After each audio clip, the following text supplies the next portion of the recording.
आज के इस खास विश्लेषण में हम भारत के एक बहुत ही गहरे और आकर्षक सांस्कृतिक रहस्य में गोता लगाने वाले हैं। ये एक ऐसा रहस्य है जो सदियों से लोगों को हैरान करता आया है।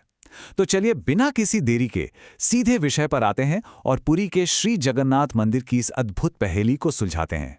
जरा सोचिए, दुनिया के सबसे प्रसिद्ध और भव्य मंदिरों में से एक में भगवान जगन्नाथ, बलभद्र और सुभद्रा की मूर्तियां अधूरी क्यों हैं? आमतौर पर जब हम भगवान की मूर्तियों के बारे में सोचते हैं तो वे पूरी तरह से तराशी हुई होती हैं। लेकिन यहाँ मूर्तियों के हाथ और पैर ही नहीं हैं। ऐसा क्यों है कि करोड़ों लोगों की आस्था का केंद्र होने के बावजूद ये मूर्तियां अपने पूर्ण स्वरूप में नहीं हैं? आइए इसे समझते हैं। तो सबसे पहले बात करते हैं इन अधूरी मूर्तियों की। अब 27 का आंकड़ा यहाँ बहुत मायने रखता है। इसी 27 तारीख को वो विशाल और विश्व प्रसिद्ध रथ यात्रा शुरू होती है, जहां लाखों की भीड़ दूर दूर से भगवान के दर्शन करने उमड़ पड़ती है। ये आयोजन इतना भव्य है कि इसे शब्दों में बयां करना मुश्किल है। लेकिन यहाँ एक कमाल का विरोधाभास देखने को मिलता है। जरा ध्यान दें, एक तरफ आसमान छूते विशाल रथ हैं, लाखों की भीड़ और शानदार सजावट है, और दूसरी तरफ एकदम सरल, बिना तराशी हुई, बिना हाथ पैर वाली मूर्तियां। ये विरोधाभास ही तो इस रहस्य को और भी गहरा और दिलचस्प बना देता है। इस रहस्य की असल जड़ें एक बहुत ही प्राचीन गुप्त कथा में छुपी हैं। चलिए वहां चलते हैं। तो कहानी कुछ ऐसे शुरू होती है कि एक बार भगवान कृष्ण गहरी नींद में राधा का नाम पुकारने लगे। ये सुनकर उनकी रानियां हैरान रह गईं कि आखिर कृष्ण अभी तक राधा को कैसे नहीं भूल पाए हैं। वे सीधे माता रोहिणी के पास पहुंची। माता रोहिणी वो गुप्त कथा सुनाने को तैयार तो हो गईं, लेकिन किसी को अंदर आने से रोकने के लिए उन्होंने सुभद्रा को दरवाजे पर पहरा देने के लिए खड़ा कर दिया। लेकिन कहानी यहीं से पलटी मारती है। सुभद्रा पहरा तो दे रही थी, पर अंदर की आवाजें बाहर आ रही थी। तभी अचानक कृष्ण और बलराम भी वहां पहुंच गए।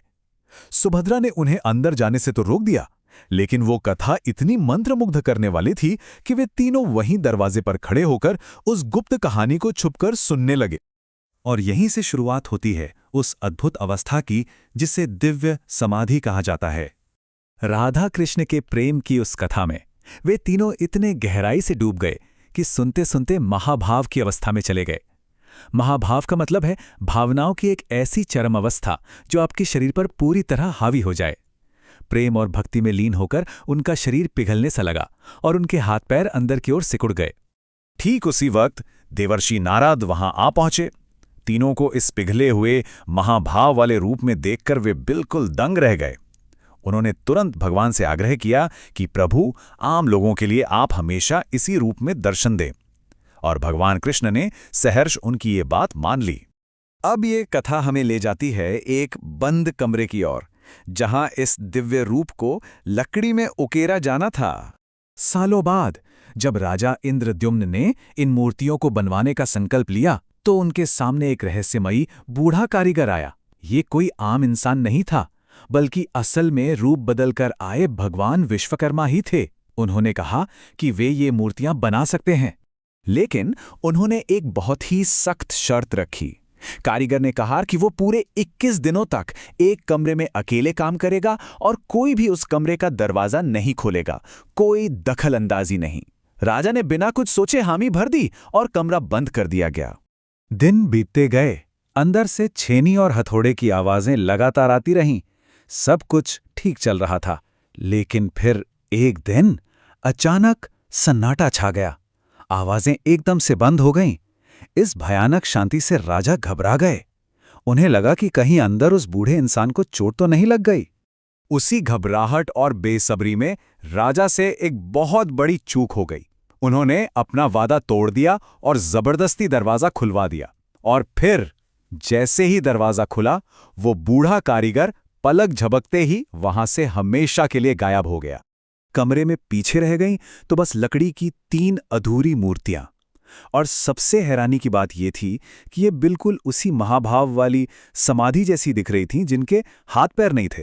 राजा को अपने किए पर बहुत पछतावा हुआ, लेकिन अंत में इसे ही ईश्वरीय इच्छा मानकर उन्होंने इन्हीं मूर्तियों को मंदिर में स्थापित कर दिया।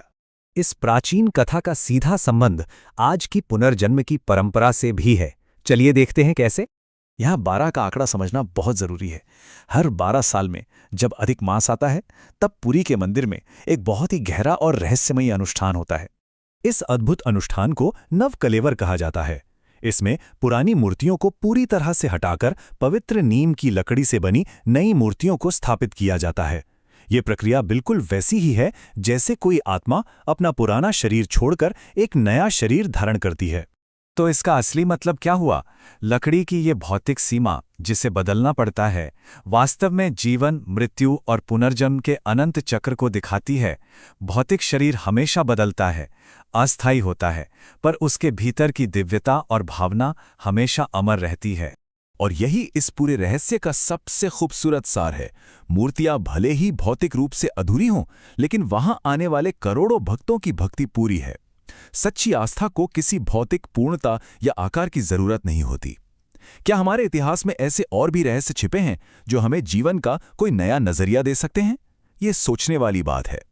आज के इस विश्लेषण में हमारे साथ जुड़ने के लिए बहुत बहुत धन्यवाद।